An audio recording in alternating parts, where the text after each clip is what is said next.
Before we start, like this video, subscribe to the channel so you don't miss out on any fabulous content. For about 2000 years, the main enemy of human development has been the Catholic Church. The stage was set about 5 years after Emperor Nero killed himself with the help of his secretary, Epaphroditus. Around the year 72, Josephus published his propaganda works, which came to be known as the Gospels.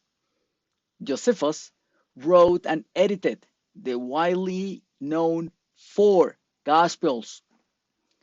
These propagandistic texts were paid to be written, paid to be printed, and paid to be published by Emperor Vespasian, who, as a Roman general, captured the communist, extremist, wealthy rebel Isis Manu, later to be called Jesus, and sent him to exile to Britain, to Fortress Diva, a super prison exclusively built for him in Chester, England. The Catholic Church Corporation has killed more great minds than any other institution in the last 2000 years, with the number estimated to be around 400,000 great minds assassinated. These assassinated individuals were seen as enemies, either because they were translating the Bible into languages that allowed people to read and see the book's inconsistencies, or because they were proving with tangible facts that there is much to be discovered in our vast universe. The end of the Catholic Church is said to occur at the beginning of the Aquarius Age, which will start in about 150 years, between year 2150 and year 2200. We are still in the age of Pisces. Do not believe the propaganda disseminated by the sociopaths who pretend to own the planet. Their goal is to confuse you, as it has been since the beginning of recorded history, starting with the wannabe female androgynous Pharaoh Akhenaten. It is important to point out that the Catholic Church is not the church created by the communist rebel Isis Manu, later called Jesus, as this has been already been proven by the incredible super researcher Ralph Ellis. What the world knows as the Catholic Christian Church is the religion crafted and put into action by the Roman Empire deep state leaders, mainly Emperor Vespasian, right after they averted the collapse of the entire empire, which had begun to fragment following the death of Emperor Nero around the year 68 of our current age. General Vespasian defeated the pale skin, red hair Isis Manu, later called Jesus, in the Battle of Gamala or Gamla around year 70 of our time. The widely known Jesus character was in fact a communist, wealthy guerrilla leader who came from his lands, located in present-day Syria, in between Parthia, also known as Persia, and the Roman Empire. This guerrilla leader of red hair was a Freemason cross-dresser and had a legion of hired native assassins, cross-dressers called the Secare, whose job was to blend in the crowd to assassinate important members of the Roman Empire. The Jesus dynasty did not succeed in taking over the Roman Empire.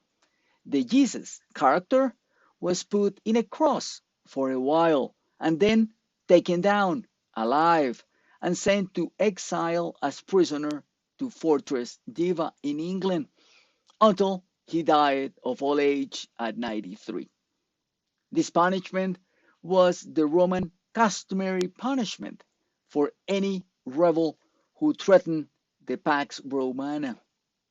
Do not be confused by the fact that Catholic Christian principles are not useful. They are useful, mainly to accomplish what Rome and all leaders from that day to now have needed to secure the obedience of the general population and the suppression of any rebel uprising. Since the days of Vespasian, the world has been in constant conflict. On one side are the descendants of Isis Manu, the communist, wealthy guerrilla cross-dresser rebel, versus the Roman Empire deep state, which after the year 1500 became the modern-day Jewish deep state. Many of the current red-haired European royals and monarchs come from the Isis Manu communist lineage, and many of the influential Jewish come from the East Roman Empire, Byzantine Empire, deep state that completely crumbled about 500 years ago in the year 1453. Additionally, there is the Muslim faction, who in fact are direct descendants of the ultra-radical Jews expelled from Egypt about 3,000 years ago and who are now based in what is known as the Middle East. The Western world is in constant friction because there are two deep state factions in constant skirmishes. One side represents the current woke movement, who in fact descend from Isis Manu, known as Jesus. The other deep state is run by the deep state Jews.